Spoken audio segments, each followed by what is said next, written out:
Hey, it's Pat Healy here, your host for Berklee Online's Music is My Life podcast. And I've got a quick message about how music crowdfunding has been my life for the past year and a half. That's right.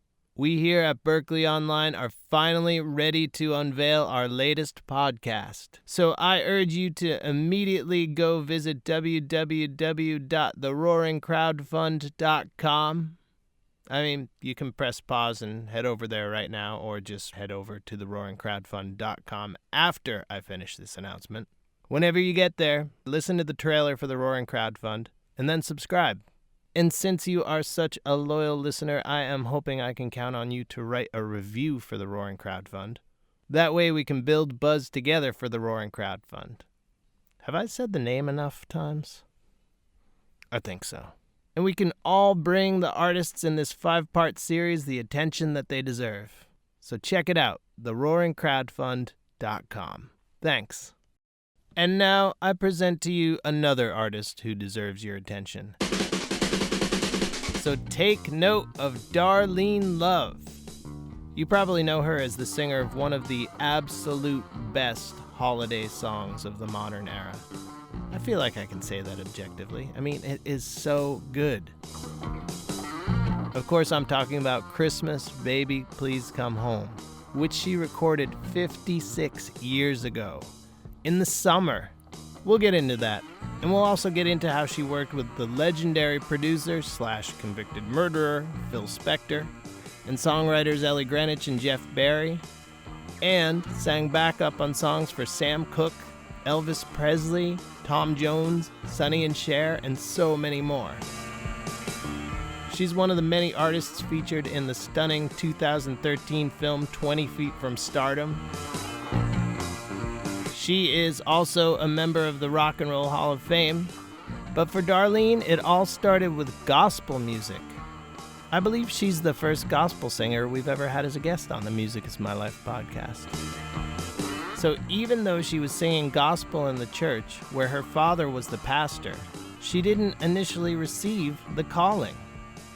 Let's hear it from Darlene herself, who happened to be calling in for a chat by phone earlier this month. The early days of my church was like, between I really knew what was going on was probably between the ages of 10 and 15. But even at that time, I didn't really think that I had this great voice. Because when you grow up in church, people have the habit of saying, don't get yourself too puffed up. You're just supposed to be singing for the glory of God. Let him lead you. That was their favorite word. Let him lead you.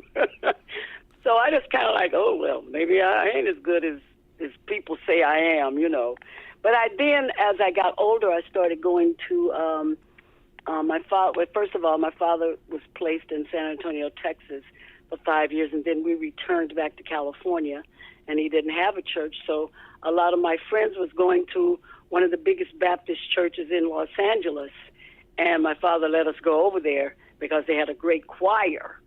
Now, that's when I really thought I could sing, because I was with this voices there, like 75 voices in this choir, and I was one of the youngest members in the choir, and the director of the choir told me I had a great voice and I should come and, try to start singing solo with the choir. And I worked with her for a couple of weeks, and then before you know it, the next week on a Sunday morning, I was singing solo.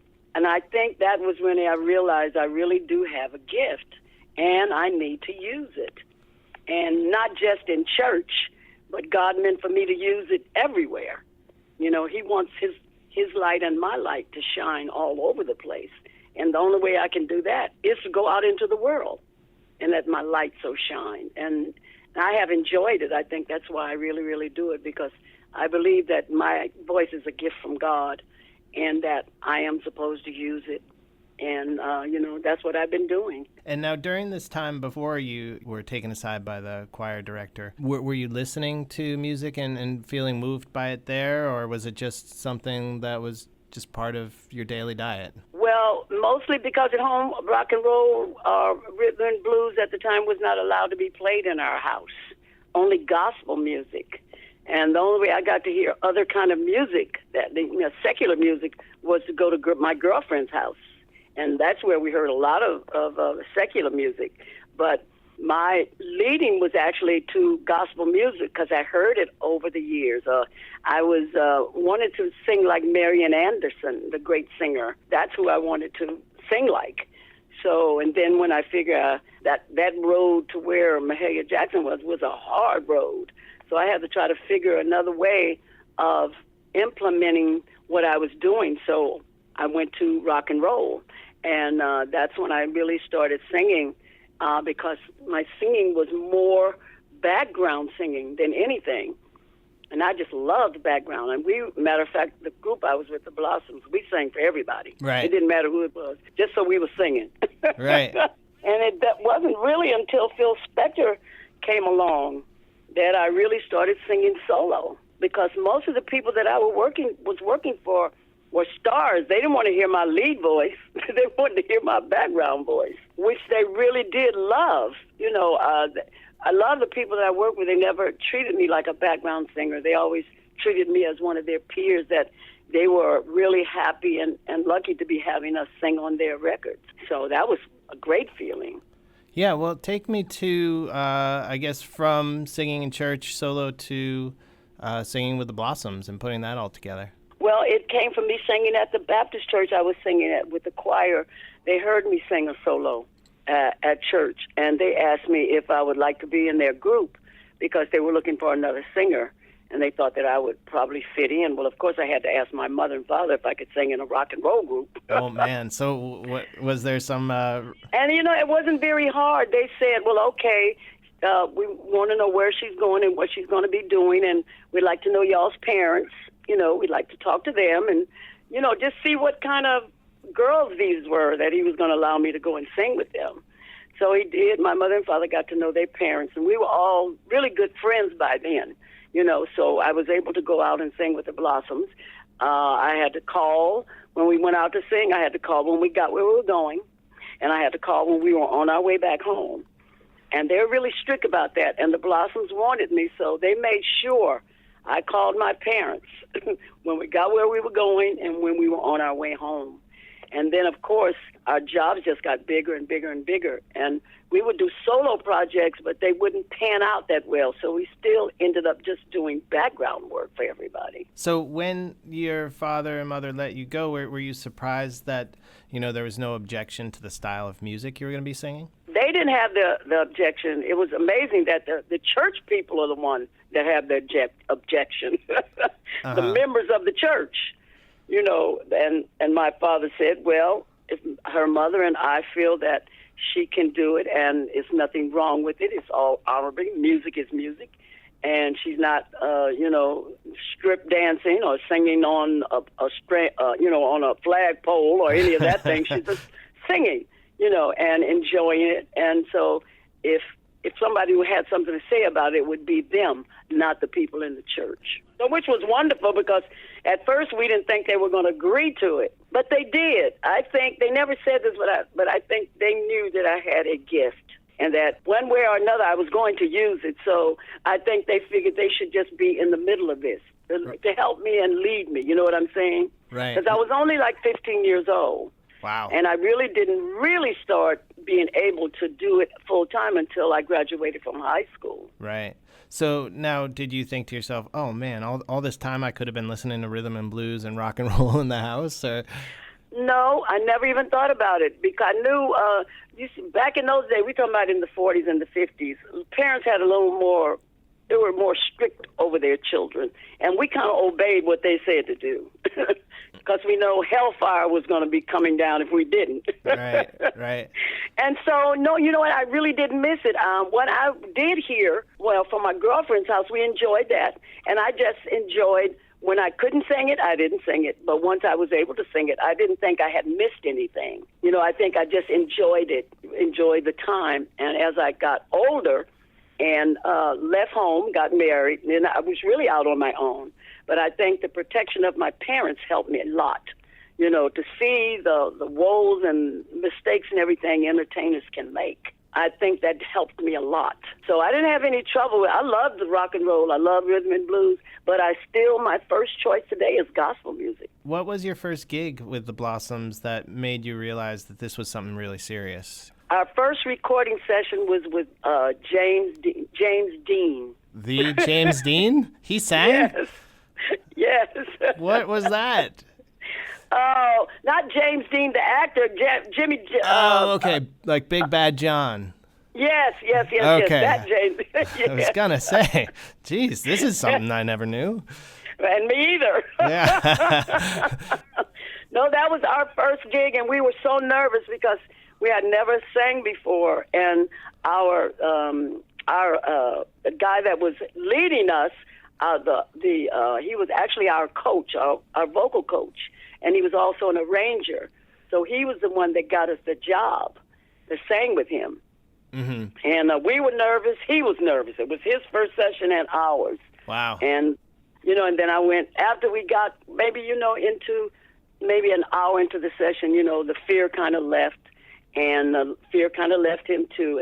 And plus, those were during the days where the band, the singers, the background singers, and the lead singers did everything at one time. Right. It wasn't put the music on and then put the voices on. No, everything was done at the same time. And funny, we made less mistakes when we did it that way. Today, it takes you, months to do one song. And, so we back in those days, we would do like a 3 to 4 hour session. And they would get what they needed in the 3 or 4 hours that we worked doing background. Wow. And what was that song with Jimmy Dean? Oh, mercy. I almost just said it. Can't think of the name of it. Okay, so it wasn't Big Bad John itself. No. It was his first one, which was, oh, gosh. I'll think of it before we get off the phone. If not, right. I will call you back and tell you what it is. That's fine. So you're singing background and, singing with the Blossoms. And what song did you sing on with Sam Cooke? And when in the timeline was that? You know what? That was one of my second sessions after school. We met Sam Cooke. They had a building here in New York called the Brill Building where all writers and singers wrote all the time. Yep. Where they had a rhythm and blues place like that in Hollywood that we would all go to and write. And Sam Cooke's manager was a friend of our manager. And he told him, he said, well, we're looking for some girls to sing with Sam. And, of course, we were hysterical because we were in love with Sam Cooke.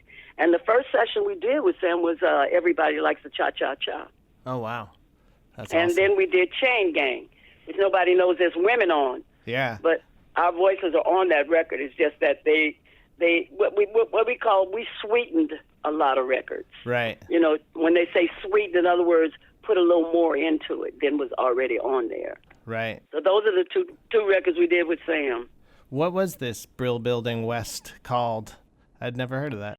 Oh, it didn't have a name. I was just using that as an example. Oh, okay. We didn't have, it was on, but I do remember it was on Ivar and Hollywood Boulevard because we used to go there almost every day to rehearse. But so that was, and it was rhythm and blues. It wasn't rock and roll. It wasn't like the writers that were writing at the Brill Building. Right. These were the black part of the rhythm and blues, that were there. The Platters rehearsed in there. I mean, we met all type of people. When we were there rehearsing, we would just stand outside their little cubby holes and listen to what they were doing, and that's how we actually ended up getting started singing background. Wow! Our manager at the time was a arranger called Eddie Bill, and he was a big arranger back in those days, and he just brought us along with him as the singers on the session, and it actually turned out to be a great deal. And would you strike up friendships with the other artists? And did you strike up a friendship with Sam at all?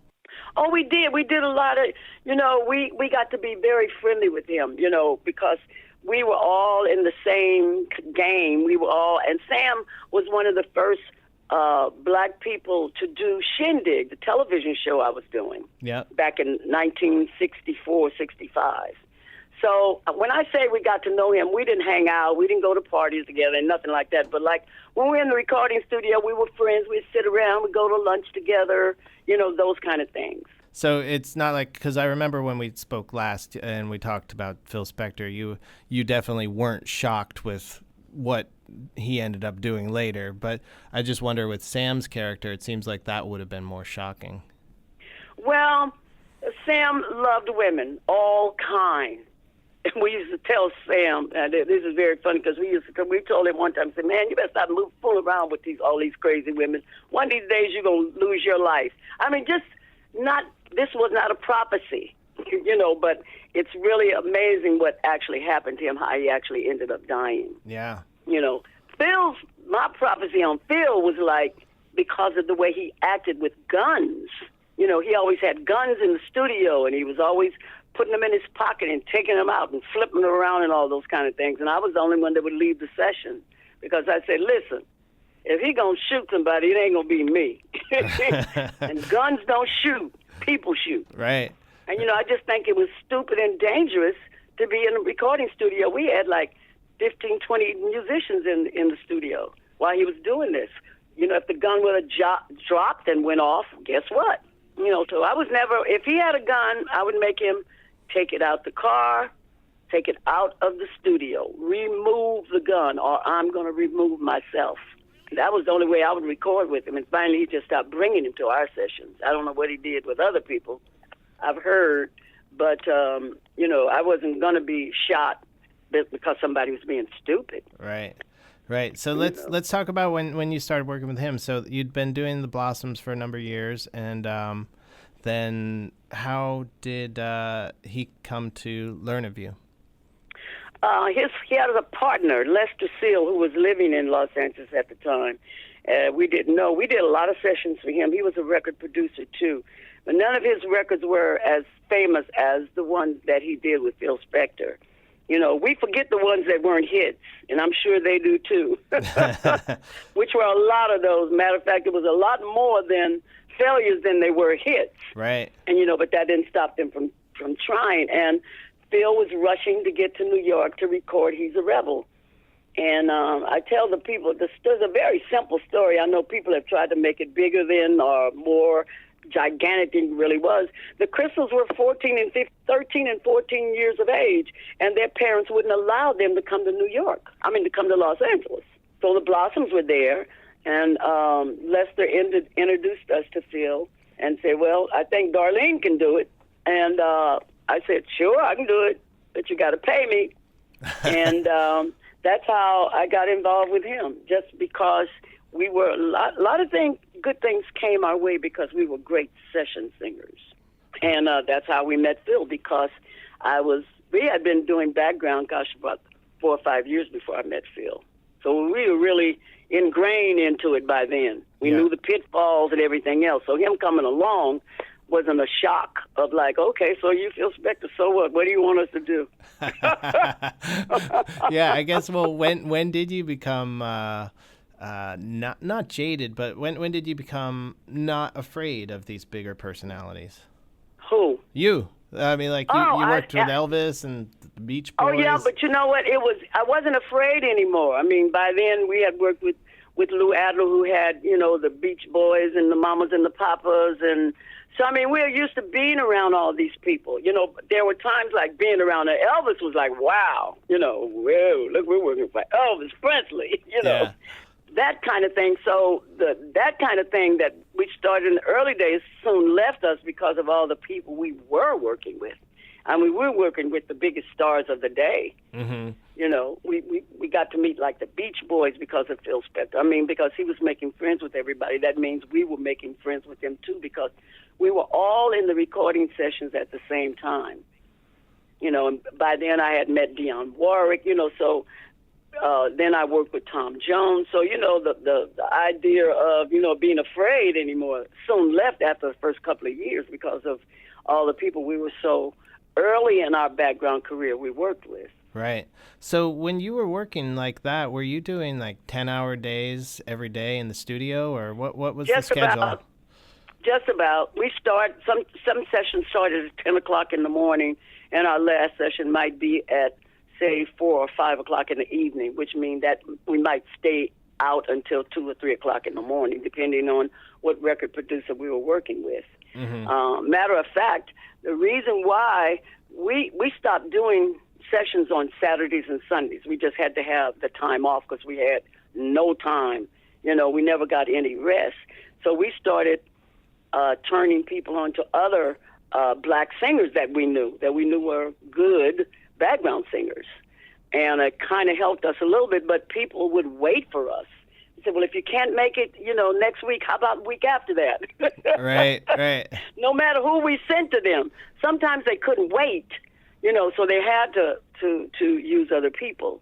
But our background business just got out of control. We were making money like people don't make that kind of money except session musicians. They made that kind of money.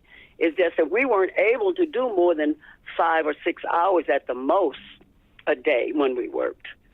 Right, because you burn out your voice, right? Right. Well, Lou Adler was a very good friend of ours, and one time we worked for him. It was like 10 o'clock at night. And, you know, I know you've heard of when people get so tired, they get the giggles. Yes. We were so tired, I mean, from the sessions before, and Lou said, come on, girls, one more time, come on, we got to get this done. And that became funny, because we had no more voices. Yeah. And he come on, you know. And then finally Lou just said, okay, girls, go home. Just go home, and I'll see y'all tomorrow. So we went home and we rested, and we didn't come back to finish his session till the evening. Well, you know, our voices were kind of open and we weren't tired anymore. Say like around 4 or 5 o'clock, and that's when we went back to do his sessions. But it got too much for, you know, the musicians can stay up all night and use their fingers, right? You know, or use their hands or whatever they did. But for your vocal cords, it's not just working on your vocal cords; it's working on your entire body. You know, we had to stand and sing, you know, sing good. We never sounded bad. So we wanted to be our best every time we went to do a session. What would you do to keep your vocal health? Well, the one thing I learned to do long before I went to a doctor about voice rest or anything was I went on vocal rest, because I found out when I stopped talking or singing or using my voice would come back very, very clear the next day. Mm-hmm. And that's because, as the doctor told me, talking on your vocal cords is actually harder than singing on your vocal cords. Because you don't prepare your voice to talk. The first thing you do in the morning, if your husband or your kids, hey, kids, get up, come on, let's get up, let's go to school, you know, and you're using your voice, and that's the first thing you do from the time your feet hit the floor. Right. So you haven't given your voice time to wake up yet. So I learned early, and that's really what has kept my career. And I never drank ice water. I drank room temperature water and a lot of tea. And the vocal rest is the best healing you can do for your voice. And I found out with my when I got older from my doctor, my voice doctor, he said, wow, where'd you learn that? I tell all my patients that. I said, I had to learn myself, honey, because we couldn't afford no doctor. That's great. So a lot of things came to us by fault and learning and trying this and, well, let's try this. And I did realize when I didn't get up and tell the kids to get up, come on, you got to go to school, or saying hi, good morning, or answering the phone before, 10 o'clock in the morning, my voice just kind of just cleared up. Mm-hmm. So I just took that with me the rest of my vocal life, and it has worked. I can be so hoarse one night, and I'll go home and I'll take a lot of vitamin C. For some reason, vitamin C helps your vocal muscles. Right. I take a lot of vitamin C, drink a lot of tea and water, as what my doctor said, force water, like, 14 glasses of water. Wow. I mean, you stay in the bathroom, and plus, I never talked. I never said a word, never said good morning, how are you? Me and my husband use hand signs. Wow. I just would not say a word. If I wanted this to last me as long as a lifetime, I had to really take care of it. I never really was a heavy drinker. I didn't like the way alcohol tastes, and that is a big destroyer of your vocal cords. Right. And I did smoke cigarettes, but I smoked for 25 years, but I also stopped smoking 25 years ago. Okay. So all the things that you know that's going to hurt your voice, is I stopped doing. And, it sounds too simple to be true, but the simpler things usually work. It's the hard things that don't work. And people say, how do you do that? How do you not talk? I say, easily. I just keep my mouth shut. Even my singers on the road, we'll come into our cars to go to the next gig, and they say, good morning, and they're talking loud, and I just wave my hand. They go, oops, she on voice rest. So now I guess, were you that disciplined from the start, and did you turn down opportunities to go to the party after the session with other musicians? Or, did you prohibit yourself from... Yes, I turned down a lot of gigs, a lot of going out to party, and come on, we're all going out to have a drink. Well, I didn't really drink, so, we had to go to some parties, now we have to go to this one. You know what I'm saying? Mm-hmm. But as far as while we were working, we didn't really go out. I went to church on Sundays. That was it. But when I was working, and I was taking care of my voice. We got invited to a lot of parties because that's what entertainers do. They party, and you see them the next day and they have no voice. That was a real good deterrent for me. Yeah.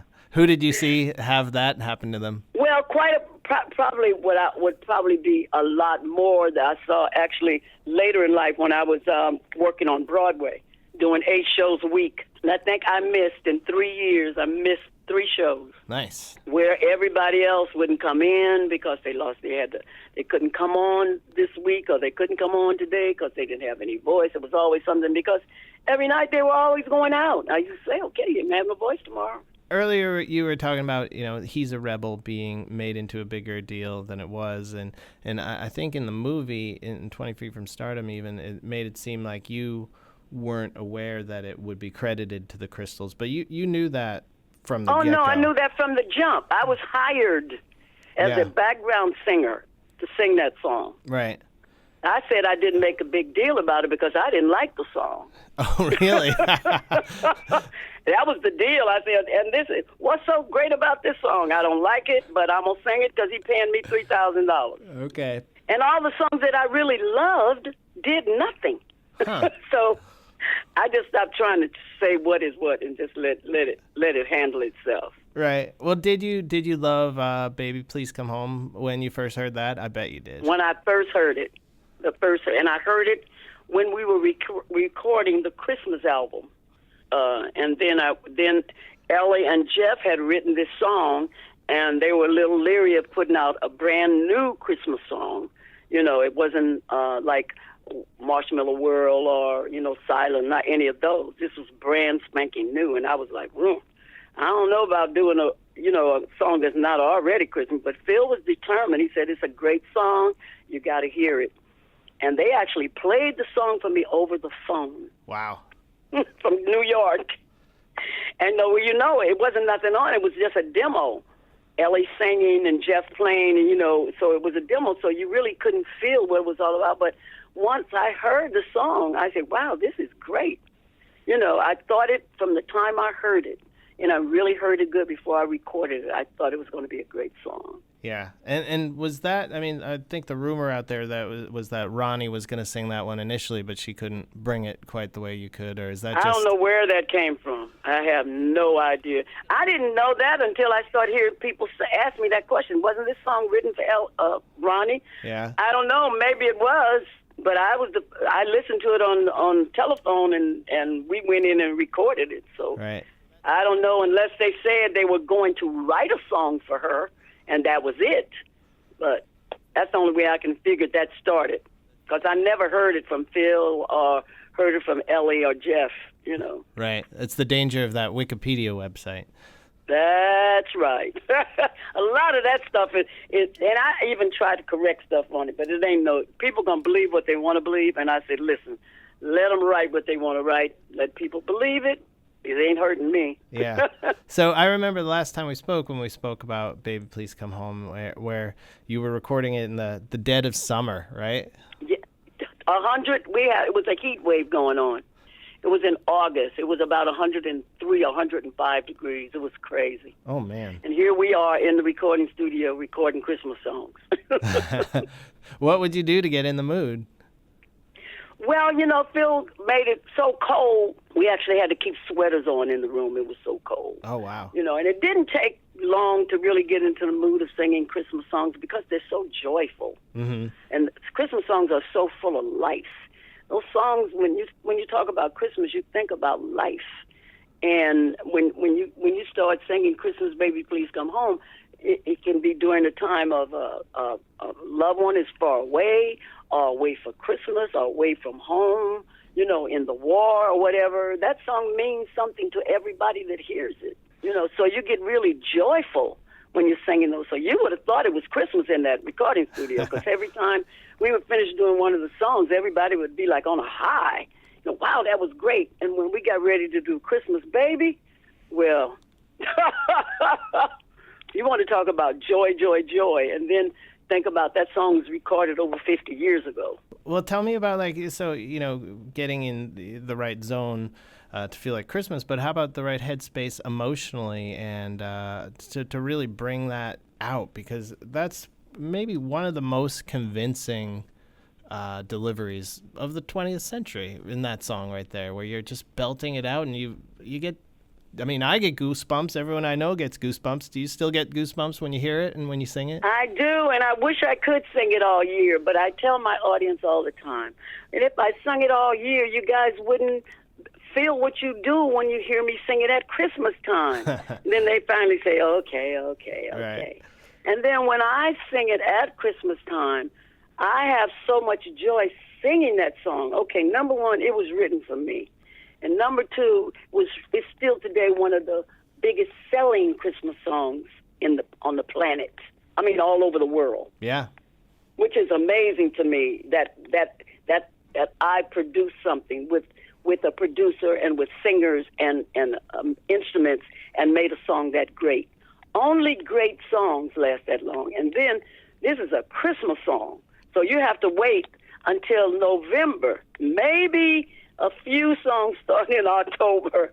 Some people say they start playing it and they just play it all year long. Even their children know that song. Yeah, you go to Spotify, it has 32 million streams, and that's, a contemporary thing. That's not like something that's been around forever. Right, exactly. So it's always I can really get into that song because I really do enjoy singing it. Mm-hmm. Do you remember the recording experience? Of that song? Yeah. More than I do any other song. Tell me about it. Because we all learned it at the same time. The musicians had the arranger had to arrange the song because we had to get it ready for the album. And Phil wanted to put the album out. We're doing it in August. He wanted to put it out in early October, November. So he was pressed to get all the songs done on that one. And I remember it took hours to do it because Phil wanted it to be perfect. And I remember the last take of that session, Leon Russell was on piano. I don't know if you can really hear like I hear how he's playing that piano. And the last take of the night, he was playing like he was playing a contralto, like it was some big orchestrated number. And he was just, he was like zoned. He was gone. He played so much at the end of the record. Everybody, even when Phil said, okay, take, everybody was still playing. They didn't stop. Leon, actually, I don't know if he did it by accident or he just was fooling around, but played himself off of the piano. Wow. That's awesome. And I kept saying, Phil, that's it. I don't think we can do it no better than this. And Phil had the habit of back then of keeping the talk buttons on. So we could always hear him, what he was saying or what we were saying, And that the last take, we knew, everybody in that room knew that was the take. It was amazing. And I remember when we talked before, you mentioned something about John F. Kennedy being assassinated. Was the record delayed, the release delayed because of that? It was delayed for a whole year. Phil didn't put it out till next Christmas. Oh, wow. Like you say, it's a Christmas song. It can't come out until Christmas. Right. And that was the year he was assassinated. Yeah. And everybody was in a slump and nobody wanted to be joyful or be put in a good mood. you know. So Phil just decided to wait until the following year to put it out. Mm-hmm. And we had to wait on it, and, you know, I made Phil give me a copy of it, the whole record. So he gave me a copy of it and promised that I wouldn't let anybody hear it or let anybody listen to it. Did you? Which I did. I mean, people in my house, Yeah. you know, they couldn't do anything about it. Right. You know, listen to this song. Yeah. You know, one of those kind of things. And I couldn't wait to have that record put out. And then to find out, here we are over 50 years later, and that song is still one of the largest selling Christmas song. And then to make it great, a lot of people have recorded that song. Right. That lets you know how great a song is. People, you know, big stars don't record nobody else's songs unless they're great. Right. What's your favorite cover version of it? I think it's actually Mariah Carey because it sounds just like my version. It really does. Yeah. I don't mean that she sounds like me. I was singing like it sounds. My version and her version sound almost just alike. Matter of fact, it sounds so much alike. Her fans think she is the original recorder of that Boo. song. When I heard that, I went, "Oh, come on, Mariah, you got your own Christmas song." Right. Let me have mine.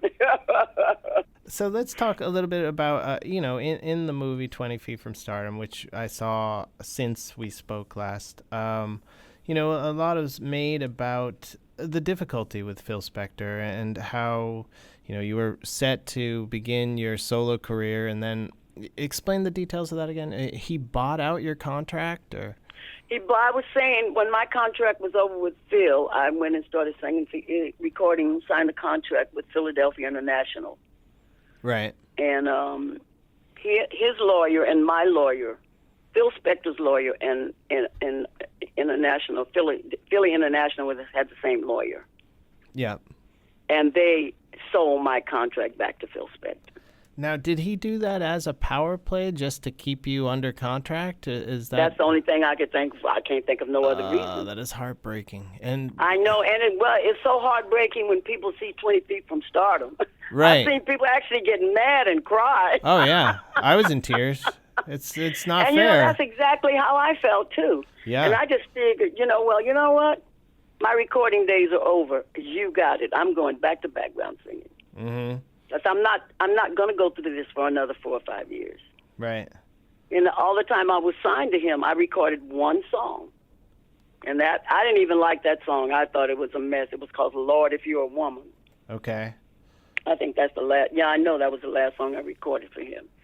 And he was acting such a fool in the recording session. A lot of his friends was there. Cher was in the studio. Some of the Beatles were in the studio. And he was just determined just to make me sing over and over and over again, which was something I never had to do for Philip because I knew the song when I went in. I had rehearsed it with myself. I had practiced that song. So I was ready, for every session. So I know he was just trying to show off. So what I did when, after a couple of hours, I said, this is crazy, because he would stop me. You just push a button, stop, I don't like that, do it again. And I said, okay, I'm going to do what you want me to do. And he kept it up for about an hour, 2 hours. So I finally just took my earphones off my ears, put them on the chair, got my coat, and walked out. And I didn't see Phil anymore until 20-some-odd years later when he was inducted into the Rock and Roll Hall of Fame. And they invited me to come. That was it. I wasn't having it. So you know what? I told Phil, you didn't make my career. I had one before I met you. And I was happy singing background.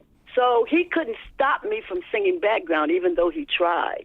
Oh. Legally, you can't sing background. I say, really? I said, okay. Stop me. And then, I still had just as much, I was making just as much money, or if not more, singing background, because as a backup singer, you get up, you go to work, you work for 5 or 6 hours, you come back home, sleep in your own bed. You have to buy no clothes, no makeup, none of that stuff you have to do when you're out on the road. Right. So I was happy to go back to background. I think he really thought that I was going to okay, I'll sing for you because I'm so desperate. I've never been in my life a desperate person to do anything. I would love to have a big smash record, but it's not a lifelong, oh, my God, if I don't have it, I'm going to die. I've never had that kind of desire ever. I wanted to be in the Rock and Roll Hall of Fame, but if I don't get in the Rock and Roll Hall of Fame, life goes on. Right. And that's the way I've always felt, and I think that angered him, that I didn't feel like he was responsible for my success. I was a successful background singer before I met him. Mm-hmm. So, because when I moved to New York and would sing Christmas Baby Please Come Home every year on the David Letterman show, the NBC executive said they had gotten a phone call from Phil Spector saying that he was going to sue the show if they kept letting me sing that song on his show. All they said, well, sue us. Yeah. Because he knew that they have a right, they pay a certain amount of money, television stations, every year into BMI or whatever that union is, to do songs. Right. And it don't say what songs, it just say songs. Right. And they have an amount of money they have to pay every year for it. So, and I guess Phil thought they were going to get scared or whatever, but they didn't even blink, and then I did that show for 28 years. Yeah, that's amazing. So I've had all those things. He's put a little dents in things when I try to do things, but it never panned out. Right. It never happened. Nobody ever said, oh, we ain't going to use you because Phil is going to do this and do that, I said, well, you know what? I was working before I met him. I can work now. Why was Phil the way he was? Do you have any idea, like why he was just such I have no idea. All I can think of is ego. Yeah. He was 20 years old when he had his first 2 #1 records. Right. Well, that would make anybody bigger than they think they are. Right. And he was always a wheeler and a dealer. People were actually afraid of him. I probably was one of the only people that was afraid of him. Why weren't you? I don't know. I just feel, what could he do? He could kill me? Is that all? And, and it wasn't like I just didn't have a fear toward him because I knew him. I knew he was a big mouth. Yeah. And that he wasn't really going to go through with anything he's threatening. But, people that threaten you a lot of times is just have a big mouth. And plus, Phil needed me. Mm-hmm. At that time. He didn't have Ronnie. He didn't have, he didn't have the Righteous Brothers. He didn't have all those people yet. I was the only one who actually sang and gave him 2 #1 records. Right. So why are you going to kill somebody you love? Right. That's your bread and butter. And then when I saw which way he was going, I knew he was coming to an end. I just didn't know. When he went to Europe and became friends with the Beatles, and he was by then. He was, as they say, he think he's all that. Right. And he was all that at the time. Right. So those are just little things I just didn't. I prayed about it, and I'm not going to worry about it. I know I'm being protected, by God. And Phil was just had a big mouth, and I think that bothered him that I wasn't afraid of him. Right. So he would do things behind the scene. He never did anything to my face. Everything was done by somebody said that Phil said. Yeah. He never came to me. Now, we might have came to blows if he was probably coming into my face to say stuff like that. It seems like you've come to a place where you are very honest with yourself and with others about your relationship with him, where you're still able to see the good things, but you are well aware of the horrible things with him. Oh, yeah, most definitely. Because I even tell my audience when I'm really into the show and singing these songs, I say, here I am, at the age that I am, and I sung these songs in 1961 and 62, and here we are, I'm on stage, and you all are paying to come see me, and I'm singing these songs to you because they're great songs, because if it wasn't for Phil Spector, I wouldn't have ever recorded these songs. Right. And and a lot of the rock and roll groups, like Bruce Springsteen, all of those guys that are really into rock and roll, they idolize Phil Spector. Right. And they love these songs. So, it's because of that. It's because of the song, the way I delivered the songs. They still love these songs today. Right. So, I don't worry about what Phil thinks he can do. I know what I can do, and I can be at peace. Right. Where he is not at no peace right now. Yeah, there's not much he can do from prison, so. I don't think so. One thing that really got me in the 20 Feet from Stardom movie was that anecdote about you cleaning a house and hearing your song. And I guess I just really need to hear a little bit more about that. That's insane and so... Well, that came from a story that really happened when I was out on the road. I was really tired of being out on the road. I worked with Dionne Warwick for 10 years, and I was out there with Tom Jones and Elvis, and I really was tired, and I really wanted to go home and be with my family. Right. And, and then I tried to get back into doing background work, which was all gone by then. People were bringing their own singers into their sessions, or they used their own musicians to sing for them. So the background work that was there when I left was all gone. And plus, the other singers that I started in the business had taken over the business. And I'm not one to call and say, hey, well, I started you in the business. You need to give me a hand. I just said, hey, what will be, will be. And when I couldn't find anything to do, I just started doing housework. Right. And the reason I started doing housework, it was the one job you could get, and you could get money right away. I made $50 a day. So I had, if I worked for 6 days a week, I had a little pocket change. I could feed myself, feed my kids, and it seems like when you're in those positions, it seems like you're in it for so long. And I think it's because of how you're feeling, like the world is clinging in on you and you don't have no way to get out. And I was cleaning this lady's bathroom, and it was during the holiday season, and I was taking on more jobs so I could have a little money more for the kids for Christmas. And I heard Christmas Baby Please Come Home playing on her radio in her house. Oh, man. Which was amazing to me, so that I would hear that song while I was doing what I was doing. Right. And from that day to this, I said, I don't know how I'm going to do it, Lord, but I'm going to get out there and I'm going to sing. Some way, somehow. And I did, and the work didn't come right away, and there was still had a lot of downtime and a lot of disappointments and things that were going on. And I called my friend Lou Adler, and I told him I needed a little help. Everybody needs a little help at one time or another, but the people around me had no idea I was going through this. Right. Why you didn't call? Why didn't you say something? I said, well, I figured if I had to call you, I would, and that's what I'm doing right now. I'm calling you. Right. And he had me to call his accountant and just tell him whatever I needed. He didn't put a number on it. Just tell him what I needed. And he said, don't worry about paying me back. Oh, that's great. And deserved. Yeah, and that's what put me on my feet. It gave me a little wiggle, as we used to say, some wiggle room. Right. When you heard it, did you just break down and cry, or did you do the rest of the day? Well, you know what? I didn't much as cry as it made me feel strong. That's awesome. Did you leave right then and there for the day? Or? No. I went through the whole day. I finished my job, and I told the lady I was working for that I wouldn't be back. Nice.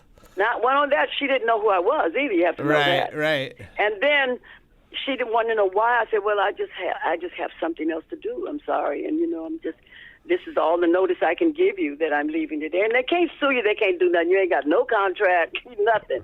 Right. And I told her I was leaving that day, and I didn't come back. And until I called Lou, and I told him that I just needed a helping hand. And he gave me enough money where I could go find a little apartment to be in. All that stuff just builds your strength up, your ego up. I can do this. I can do this. I can do this. Right. And I had a girl that was sewing for me, and she had just come back from a cruise ship vacation. And I said, do you have talent on the cruise ships? And she said, yeah, but they really ain't that good. I said, well, where do you go to get on these ships? And I found out the ship docked. It was Carnival Cruise Line. It docked in San Pedro, California. So I went down there with all my wares, looking the best I could look. And I never walked around with my head hung down. I wasn't that kind of have a pity party. Yeah. And I still had my Mercedes, which was paid for. So I didn't need to catch the bus. I just needed enough money for gas. Yeah. And back in those days, gas was only like 30 cents a gallon. Right. You could fill up your tank for like $3 or $4. So I drove down to San Pedro with my pictures and my songs and my records and everything. And the first thing the guy said, you're Darlene Love, right? I said, yes. He said, why you want to work on our ship? I said, because I need a job. And I'm never shamed. You know what I'm saying? Work is work. I wasn't shamed. Was not shamed to be doing housework. I know it was something I had to do until the next good thing came along. I was not going to sit at home and just rot and let the world go by. Mm-hmm. I'm always a believer, and you got to get up and do. And the Lord will help you. If you do what you're supposed to do, he'll do what he's supposed to do.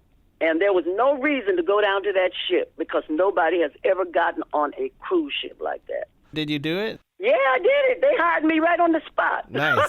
How long did you do that for? Off and on, I did it for about 3 years. Right. That's great. What would happen, every time passengers would come on the ship and see me on there, they would be amazed that they had that kind of talent on the ship. And I think they thought that kind of talent was on the ship all the time. So and a lot of people recognized me. I had pictures. They signed pictures. And then the cruise ship started saying, boy, we've got a winner right here. Yeah. Because I was rehearsing one day, sort of like an audition, rehearsing with the band, because I didn't have a band, but I had my music. And the owner of the cruise line, of Carnival Cruise Lines, was sitting in the rehearsal room with his wife. And during the rehearsal, he called one of the guys over and he said, that's Darlene Love, right? He said, why does she want to work on our ships? And they said, because she said she needs a job. And they said, you better hire her right now. And off and on, I worked for about a couple of years. And then I started getting calls to work from New York. You know, they wanted me to come and work and do shows. When they found out I could really perform, and do a show. And actually, my husband and I have been married for 34 years. I met him on the cruise ship. Oh, that's awesome. That's great. Yep, he was the chief steward. That is and I dragged him off the ship. I said, come on, go with me. The Love Boat. The Love Boat. So then, like I said, we spoke before 20 Feet from Stardom and before the Rock Hall of Fame. And did the 20 Feet from Stardom, do you think, really help? Or Rock and Roll Hall of Fame was before that, right? No. I got in the Rock and Roll Hall of Fame in 2011. Oh, okay. I had already did the Lethal Weapon movies. Yeah. And, I was really riding high working. I started doing the David Letterman show. And, that was starting to get me a lot of work. That was the beginning of I started doing Christmas tours. Right. Because of the David Letterman show.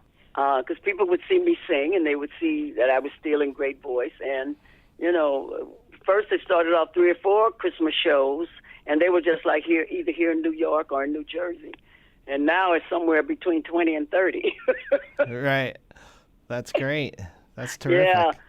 Right. So I'm doing what I love to do, pleasing people and taking care of myself physically so I can do it. If ever there is a reason to stay in the music industry for so long, through so many highs and so many lows, I'd say that's it.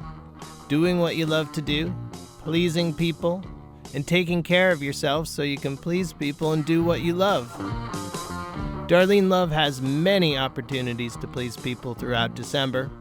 Tour dates are on DarleneLoveWorld.com, and I highly encourage checking out her show. Another show I highly encourage you check out, theroaringcrowdfund.com, which will hit early next month. And because we don't really want to compete with ourselves here at Berklee Online, we will return with the next Music Is My Life in January of 2019, when our guest will be banjo player extraordinaire Tony Trischka. Thanks for listening, and thanks also to Tim Scholl, who designs the graphics for this podcast, to Gabriel Reifert-Cohen, who masters it, and Andrew Walls, who does a fair share of the editing here. So remember, theroaringcrowdfund.com. Subscribe, write a review, and I will talk to you then with a whole cast of characters I'm really excited to introduce to you.